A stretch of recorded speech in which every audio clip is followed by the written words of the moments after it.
What is going on, football fans? Back at it with another New York Giants video, and I'm really excited today because I'm gonna have my first subscriber on.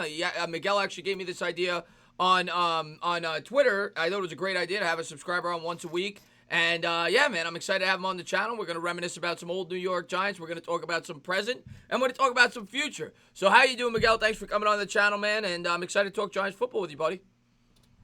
I'm doing great. I'm blessed. Thank you for having me. I truly appreciate it, and I'm excited. I'm truly excited. Let's rock and roll, man. Hope you're staying safe out there with everything going on. And yeah, we'll start. Same to We'll you. start. Let's start with the past with the New York Giants. When did you start really following this team, and when did you fall in love with Big Blue? I started truly following them back in 2000. Um, we're not going to talk about that Super Bowl, but that was the year I really started watching them, and I followed them ever since. Um, even to that point when we got Eli, and I believed in Eli, and I still do to this day, even though he's retired. Yeah. Um, but yeah, that's when I started following him, and great times between 2000 to 2011. And then I don't know what happened after. I'd say 13. Oh, God, I'll tell you what happened. Jerry Reese happened. That's what happened. But no, Ugh. yeah, but the yeah, no, the 2000s is a good year to start following them. At least they made a Super Bowl. We haven't sniffed one of those in a while. We don't need to talk about Ray Lewis should have been in prison, but whatever, it is what it is. They won the Super Bowl, and then we'll fast forward a little bit and let's talk All right. about the last time not the last time, the first time we both got to experience a Super Bowl. I was born in '85. I didn't get to appreciate the '86 or the '90 team. The '07 regular season, '08 playoffs, just such an incredible run that entire year. They start off the I year, they agree. start 0-2, and then they Mhm. they have that goal line stand we were talking about earlier against the Goal line Washington stand. Redskins, and then it kind of propelled everything up until the final game of the season where they decide to start all their starters against the Patriots when they had nothing to gain. They were locked in, I think, as the 5 seed or whatever it was, and they play. And I'm watching the game like, why are they doing this? But then after the game, you kind of said to yourself, well, maybe it built some confidence. Maybe they're growing something here. And that Oh was yeah. that would to me one of the most brilliant coaching moves I've ever seen by Tom Coughlin, because nobody got it before the game, and after the fact, after they win the Super Bowl, you say, wow, that had a lot to do with why we really went on that run. Yep. That to me was the defining moment prior to the playoffs actually initiating for them. Um, when we all realized watching that game, the regular season game I'm talking about with the Patriots, when we saw them going toe to toe with Goliath, so to speak, you had that feel of confidence, like, hey, they're not indestructible, they're not immortal. We can do this. We Yeah. can definitely do this. And man, game after game after game throughout those playoffs, I was just like, I'm hungry, I'm ready. Let's get this. I felt like I was part of the team. I mean, that to me as a sports fan, I'm a huge Mets fan, huge Knicks fan, huge Giants fan. That to me, that month stretch there of those playoffs, happiest time of my life ever watching a sports team. And obviously they doubled it again in 2011, but the first time beating the undefeated Patriots Yes. and the stretch, because it was so unpredictable. The second time you said to yourself, we've done this before. Let's see if we could do it again. But the first time, you had never seen anything like it. You were going into the postseason with Eli Manning, who at that point was known to be a mediocre quarterback. They go to Hmm. Tampa Bay. They beat Jeff Garcia, who always gave us fits. Then we make Terrell Owens cry, he bawls his eyes out after we crying about his quarterback after we win in Dallas, and then the Lambeau Field game before we go into the Super Bowl. The Ice Bowl. Yeah, let's reminisce a little bit about some of these games. Let's have some happy stuff before we get into the Right? to the to I the sad stuff. agree. Yeah, I agree. Uh, I think for that 2007 run, even though the Super Bowl was phenomenal, I still think that Green Bay game was the one, though. I think that was the better game out of all of them, in my opinion, because the conditions were against us. We were literally against all odds. And then all of a sudden, you see Eli just playing at the top of the pinnacle of what he can do in 30 something degree, negative 30 something degree weather. It was You crazy. see Plaxico just dissecting the defenses. I was in awe. The only thing that I laughed about that whole game was how Tynes missed his field goals, but then makes that one that counted. Which, I'm not gonna cry about Yeah, yeah. I think he it. missed two or three before that, and yeah, you hit it on the head. I always say it all the time. The performance by Burris that day is probably when you factor in the NFC title game, the negative 30 degrees. Coughlin looks like he's gonna pass out. When you factor all that in, that was probably the best individual performance I've ever seen a wide receiver have. He was going up against an All-Pro cornerback. He made him look like he was Eli Apple. I mean, it was just an incredible individual performance, and obviously Eli toughed it out, and the whole Giants defense toughed it out, and then they go into the Super Bowl. And what really set the tone for me, obviously everybody always talks about the defensive line, and the defensive line was incredible. Michael Strahan was great that whole game. Justin Tuck, Jay Alford, Osi Umenyiora, they were all getting after Tom Brady the entire game. It was a great game plan. But the thing that really sticks out to me, it was a balanced game. The way they were able to run the ball down their throat that first drive, they chew up 10 minutes of the clock. They only get 3 points, but it set the tone, and that's the type of football I want to get back to. That's why I'm always talking about Hogmall. He's offensive lineman as well as improving the defense. But that was such a balanced team and a balanced win, and it was just a beautiful game plan by the Giants on Super Bowl Sunday.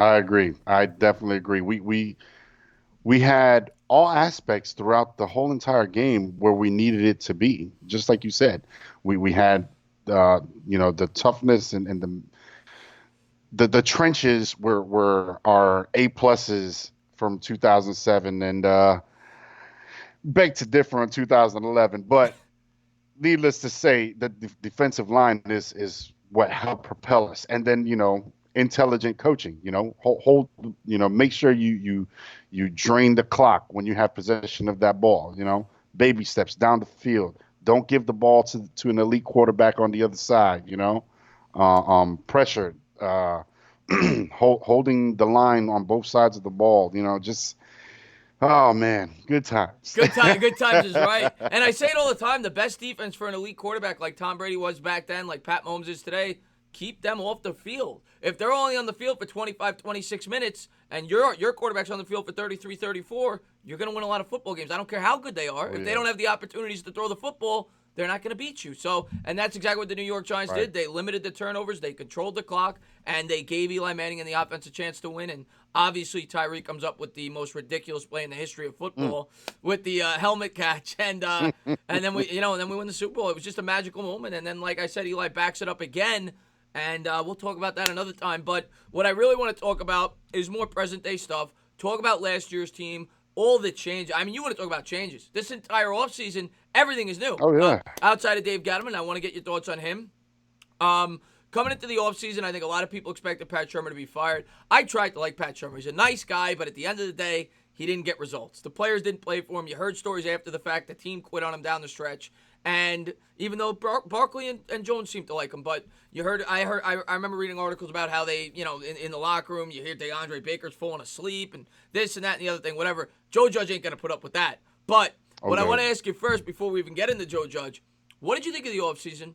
Obviously, I assume you were completely for moving on from Shermer, the way the team was playing. Were you surprised that they kept Gettleman and didn't just start from scratch? I would say I wasn't really too surprised because he's, in my opinion, a gambling GM. He's the type of GM that says, you know what, I see something in this individual, whether it was free agency or in the draft. He saw something in whomever he chose, and for the lack of a better term, he lucked out. He literally lucked out. I think that's why they're giving him this one last shot. They want to see, okay, is it all luck? Or does he actually know what he's doing? Because Saquon was a great pick, and in my opinion, Daniel Jones was a great pick. Maybe not at number 6, but still a great pick nonetheless. So they're and then trying to obviously see. You got Darius Slayton, you got Conley. Right. He's drafted well. I agree with you. Yeah. I feel like he's batting 500, so to speak. Yeah. If you take consideration all of the draft picks he had something to do with, I wouldn't say it's all of them were a total bust. You know what I mean? I like Will Hernandez. I thought that was a great pick. I was in love with that pick when they made it. Me too. I was actually surprised he was there. To be Yeah, honest, I didn't think he was going to be there. And yeah, I'm hoping we have luck strikes twice this year when we get to the second round pick, and we be able to pick somebody that you'll be surprised at. absolutely.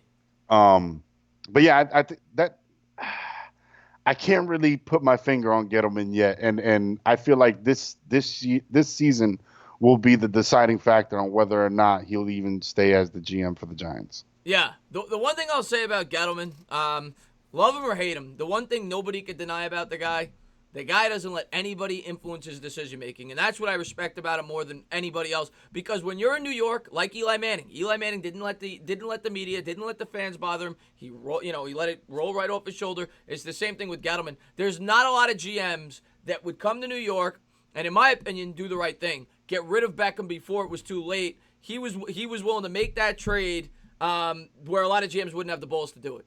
And Right. I actually commend Gettleman for doing that. I know some people still think it was a bad decision, and everybody's entitled to their opinion. There's definitely some people who are going to disagree with my take on that. But you got to at least commend the guy for willing to do what he thinks is right and not putting the profit of the team. Obviously, Beckham brought the team a lot of money, things like that. He saw future thinking. You look at DeAndre Hopkins, for example. Look, what did they get for DeAndre Hopkins? They got a second-round pick. For Odell Beckham, we got a first-round pick. We got a guy that was drafted in the first round 2 years prior and a third-round pick. Antonio Brown got a third and a fifth. I think he saw a ticking time bomb, a guy that was a distraction in the locker room, a guy that was a distraction off the field. And he said, we got to get rid of this guy while we can and get what we can. And I actually thought Gettleman did a good job there. And I commended him for it. I give him a lot of credit. Now, the Leonard Williams trade. Mm. Mm-mm. Mm-mm-mm. I don't know about that one. Child, please. Let's talk about that. When they're 2-6 when they make this trade. What's going through your head last year when Gettleman trades Leonard Williams for a third and a fifth-round pick? So if I put my GM hat on, I'm thinking that he's making this trade either to increase the depth on our defensive line, because I saw us, trying to overload that line a little more. Right after, once we got Leonard, the game's forwarding, I saw us trying to stuff the box a lot more because we weren't tackling. Right. So he was probably thinking, oh, maybe B.J. Hill is getting too tired or Dalvin's getting too tired. We need somebody who can play up to their potential, because Lawrence and Tomlinson were doing a phenomenal job, but they can't do all four quarters by themselves. Of course. So there was that. And then my conspiracy theory about it is maybe he lost the bet with the GM from the Jets and said, yeah, all right, we'll take him. He owed him a favor. Yeah, I the only thing that I could come up with was he was trying to save his job. He probably convinced ownership. He said, let me get him in here and show you what this defense could be if we bring him in. And he tries to save him in Pat's job. Nothing else really makes sense to me because he was going to be a free agent anyway. So I try to defend Gettleman when I can, because I think a lot of people go over and above and beyond to bash him. But that is one instance. The gloves are off. I cannot defend him. It was a horrible decision. He's made other bad decisions. Ogletree, fifth-round pick, taking on that contract. He's made a bunch, so he's 50-50, like you said. I think that's a fair way to put it. Yeah. But that Leonard Williams, I couldn't make it heads or tails of it. That was so horrible. I mean, it's kind of like you got a Band-Aid on your arm and you decide, you know what, let me put about 12 other Band-Aids on top of it. Yeah. It just didn't work out. I don't know. No, I'm with you on that, man. That was one of the silliest trades in recent history. But let's now get into this offseason a little bit. The Giants, coming into the offseason, had about $100 million of cap space. They had a lot of cap space. And they go out there, they bring in a lot of pieces. And the one thing that I said in a lot of my videos where they were short-term contracts, that's the one thing I liked, because it gives them flexibility down the stretch. If these guys don't work out in 3 years, Martinez is gone, Bradbury's gone. Hopefully they work out. I think they very well could. So that was one thing I really liked. The other thing that I really noticed in this free agency period, a lot of familiarity. Every guy they brought in, for the most part, whether it was Fleming on the offensive line or pretty much every defensive piece, has a tie to somebody in this organization. Even Ebner, special teams, obviously with Judge. So tell me your complete breakdown of free agency. How you thought the New York Giants did overall, and was it what you were expecting? And how do you think it set us up for the draft? So in my personal opinion, I think all of the signings made sense one way or another. Although, and this is just me speaking, I was kind of confused of Bradbury because I didn't feel Bradbury fit the defensive scheme of what Patrick Graham is going to try to implement, although things could change. But I did understand the Blake Martinez, the Kyler Fackrell, even Dion Lewis. I understood it because not only are you wanting to bring players that either are getting to or have achieved that veteran status, but you want to make sure that they're able to look at the younger players and able to coach them along with the actual coaches themselves. Right. So if I'm a defensive coach and I got a bunch of young guys, I'm gonna want somebody who knows where I'm coming from, who can relate to those guys as well, if they're not understanding where I'm coming from. So I liked all of them. I liked all of them. Um, were they all necessities? Yes and no. Yeah. But I think a lot of Giants fans just wanted, The splash. those right, Like right. in 2016. Yeah. Now I loved what they were doing in the beginning. What I don't understand, and maybe you could clarify, is why did they restructure those contracts? They were poised for perfection in regards to a financial standpoint for the next upcoming seasons. Yeah, yeah.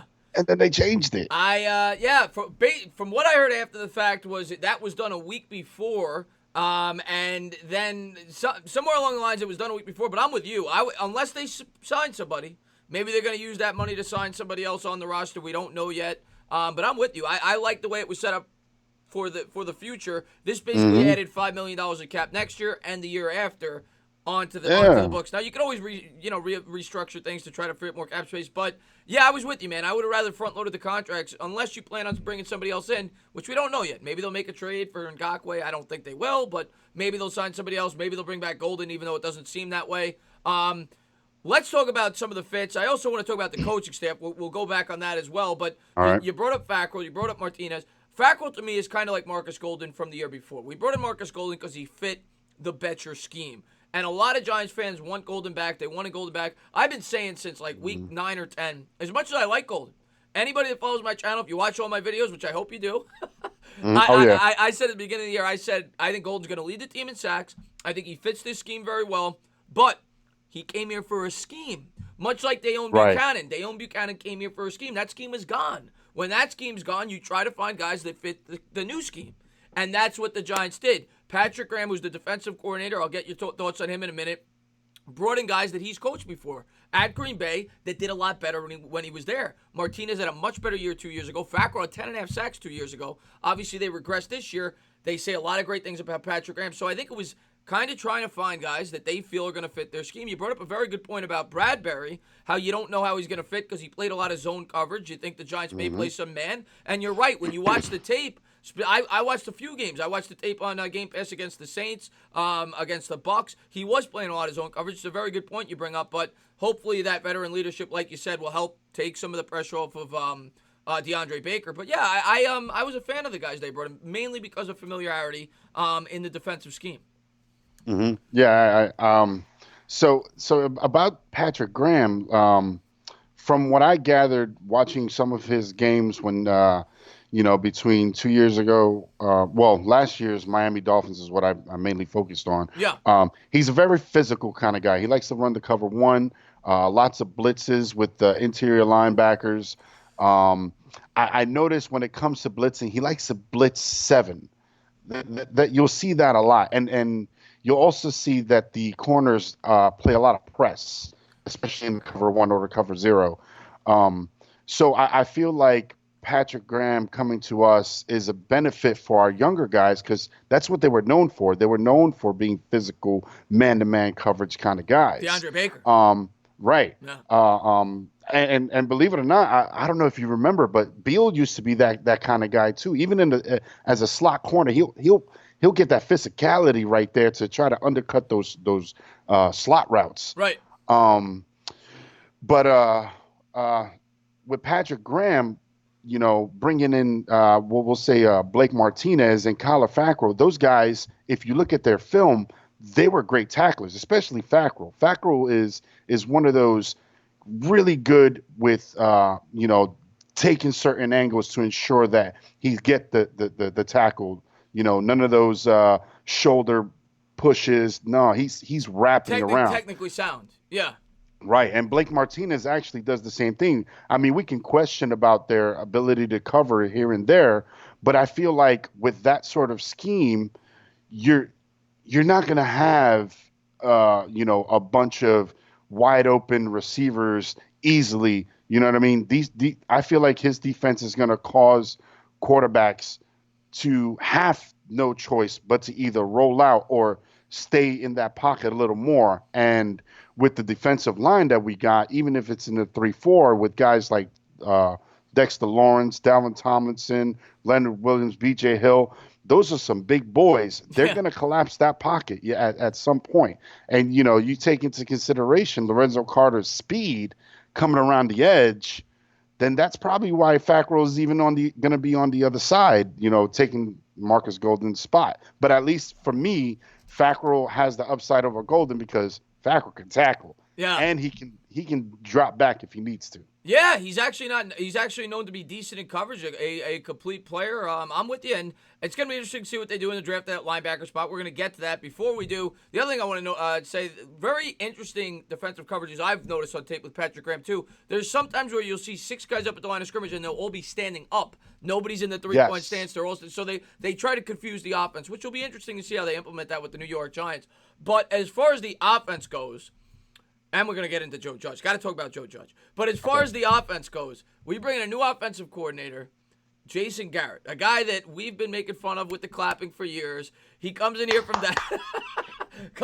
Dallas, and obviously we're used to seeing him as the enemy. We've made fun of the Dallas Cowboys. We've always said they need a better head coach. He's kind of holding them back. But as far as the coordinator goes, I've never had an issue with him. The guy did a great job there with Tony Romo, undrafted quarterback early in his career. Does a good job with Dak Prescott. In terms of an offensive mind, he brings this new Eric Coryell offense. I want to get your take on that, how you think it'll fit here. What do you think of Garrett as the Giants offensive coordinator and getting used to him wearing a Giants hat?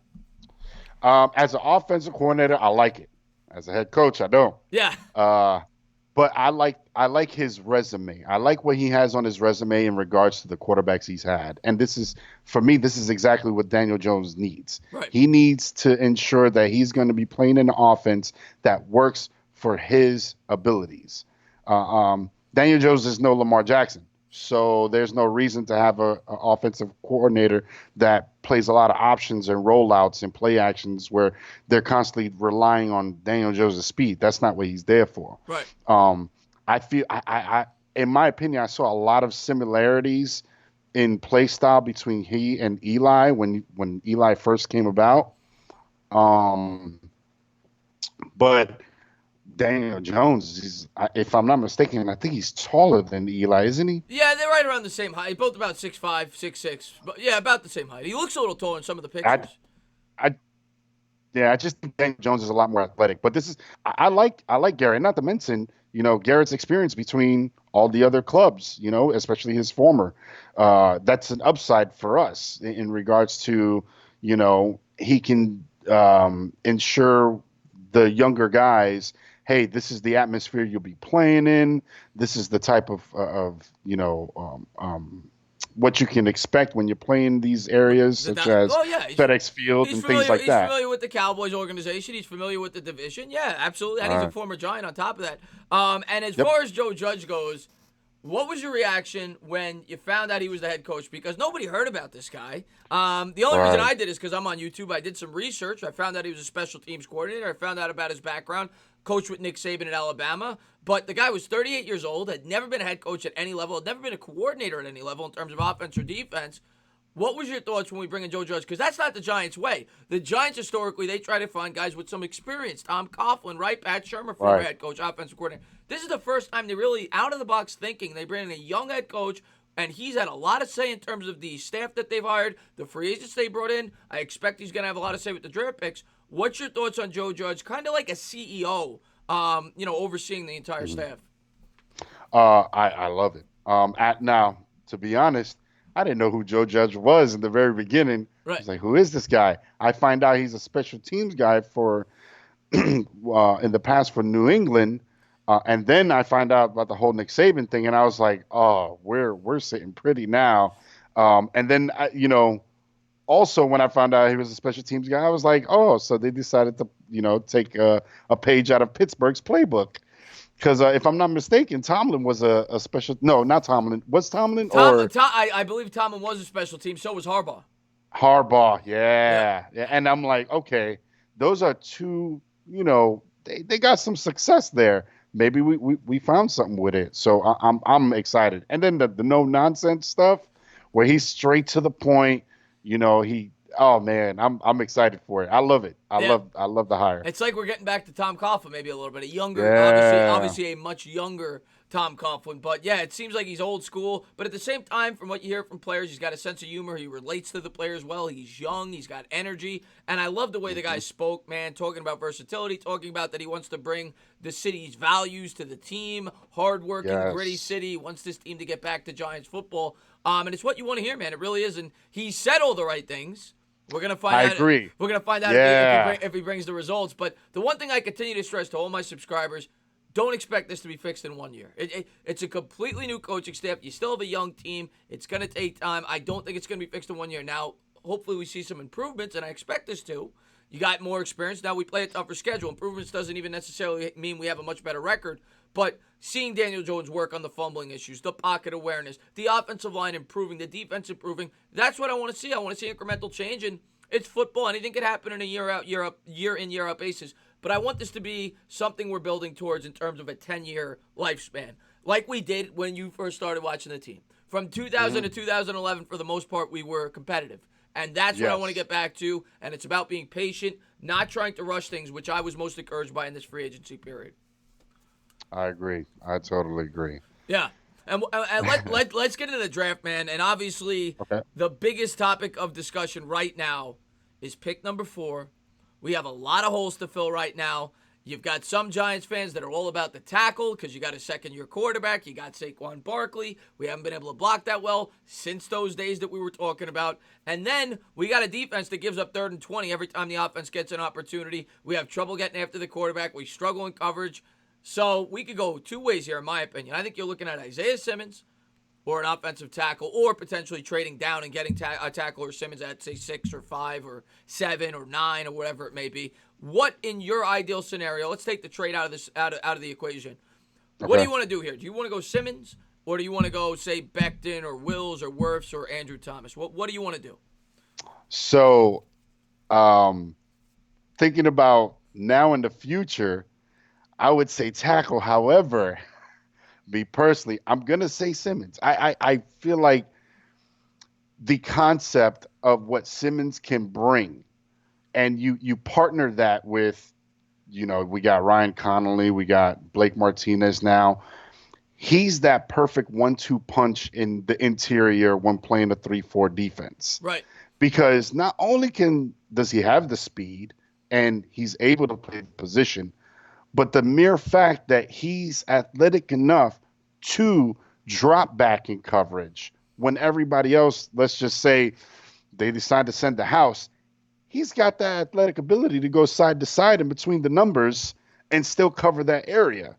You know what I mean? Yeah. And then, for the lack of a better term, if you want to make a nice little looking scheme, to have Simmons right there next to Blake Martinez, and you see Peppers creeping up, they can legitimately swap positions. And you know what I mean? Like, I'm just...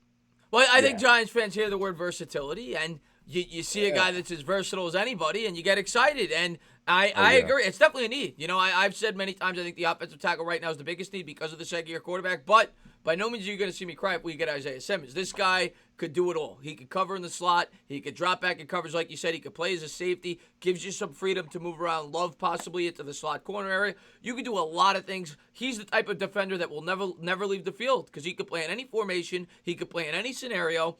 And the other thing, we talked about the defensive line. You've got a lot of big hogs up there. A lot of people worry about Simmons in terms of having to fight off blockers.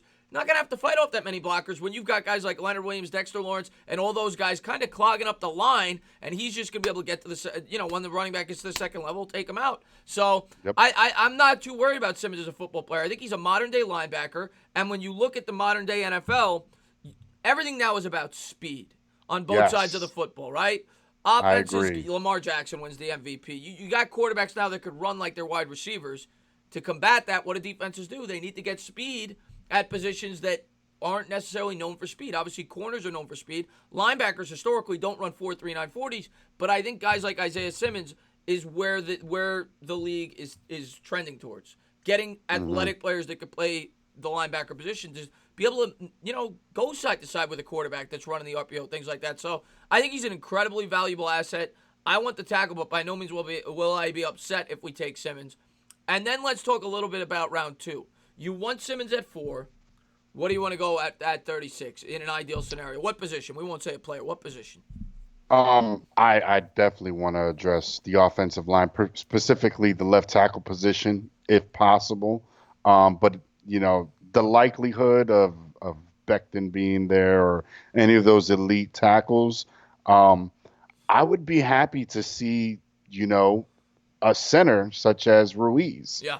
I honestly think that Ruiz could possibly assist in the guard position, and then we take a veteran guard like Zeitler and put him at the tackle position. Because in all reality, in my opinion, the purpose of the left tackle is to protect the blind spot for right-handed quarterbacks. And if you got a veteran presence with, good enough footwork, they can hold down that left tackle position. Yeah, I mean, I'm with you on the center. That's where my mind is right now in the second round of this. Regardless if we go tackle or we go Simmons, I think you're going to have an opportunity to get, if not the best center in this year's draft, the second best. If Ruiz isn't there, you'll get Cushenberry or you'll get Tyler Biadasz. You'll be able to fill in arguably your biggest need on the offensive line. Tackle is much more important, but we don't have a center right now. And if you could, and like you said, you're kind of going to get a second-tier tackle there. I'd rather get the first-tier center if you're going to pass up on the tackle in the first. Maybe try to get a guy like Trey Adams in the third. Or wait to address the tackle the following draft early on. But I'm with you. I'm completely with you there in the second round. I'm all for the center. And you know me, I love the mollies. I'm not gonna be upset if we go tackle. I don't know. I'm not gonna be upset if we go tackle center first too. But by no means will I be upset if we take Simmons. It's been a long time coming since this team's had a linebacker that we could be proud of. We say it all the time. Antonio Pierce, last good linebacker. We didn't even draft him. Yeah, I know, and that's crazy to me that the last good interior linebacker we ever had was Antonio Pierce. I mean, you could argue and say Michael Boley just because he assisted us in 2011, but not Pierce. Not Pierce. Right. Yeah, we had spurts, like John Beeson was okay for like 5 or 6 games, but a guy that you knew every year, this is our guy, this is our leader on the defense, hasn't been that way since Pierce. And I think that's what Giants fans see, and it's what they want. They think about the good old days with the guy's jersey you're wearing, and with the Crunch Bunch. And we haven't had a linebacking core in forever. So this team is built on defense. It always has been, but by the same token, it's also built on the offensive line, and we need to fix both. And I don't think it'll happen in one offseason. So they're going to have to pick and choose where they try to fill their holes in this draft and then build off that the following year. And I can't wait to see how it plays out, man. Me too, man. Hopefully this whole virus situation eventually dies down and is eliminated because, man, I can only play Madden and watch the Game Pass so much. You can watch my videos. Well, yeah, absolutely. I'm going to watch it regardless.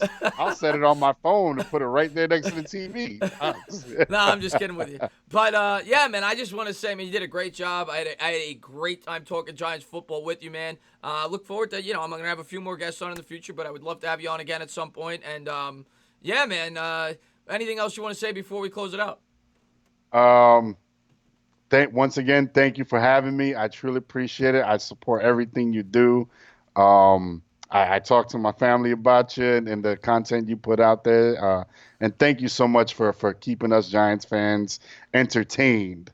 Because, I mean, it is in your name. So, hey, forget about it.